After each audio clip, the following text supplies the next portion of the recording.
یو څلوېښتم سوال دی چې موږ به د رسول الله صلی الله علیه وسلم شفاعت او سفارش د چا نه طلب کوو؟ جواب: موږ به د رسول الله صلی الله علیه وسلم شفاعت او سفارش هم د الله تعالی نه طلب کوو. قرآن مجید په سورة الزمر کې الله سبحانه وتعالی فرمای: قل لله الشفاعة جميعا. ورته فرمایا اے پیغمبره چې خاص د هغه الله د پاره ټول سفارشونه او شفاعتونه دي. که تاسو شفاعت طلب کوئ نو د الله سبحانه وتعالی نه طلب کوئ.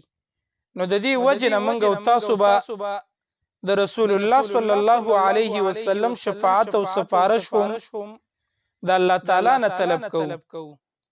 دغه شان حدیث کې راځي، امام ترمذی رحمه الله په جامع الترمذی کې دا حدیث نقل کړي.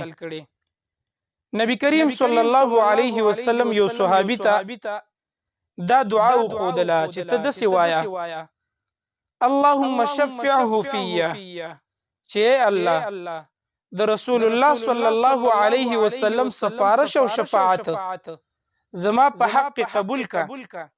نو دا دلیل دی په دې خبره باندې چې نبی کریم صلی الله علیه وسلم دې صحابي ته په دعا کې داسې وویل چې زما سفارش او شفاعت د الله نه طلب کا. نو د رسول الله صلی الله علیه وسلم شفاعت به هم د الله تعالی نه طلب کیږي. دغه شان حدیث کې راځي، امام مسلم رحمه الله په صحیح مسلم کې دا حدیث نقل کړي. نبی کریم صلی الله علیه وسلم فرمایي: انی اختبأت دعوتی شفاعتا لیوم القیامه.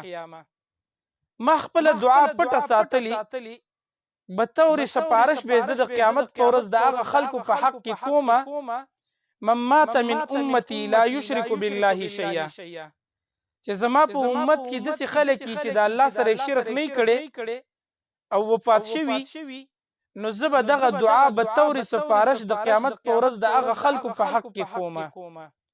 نو دا دلیل دی په دې خبره باندې چې موږ به ټول د رسول الله صلی الله علیه وسلم شفاعت او سفارش د الله سبحانه وتعالی نه طلب کوو.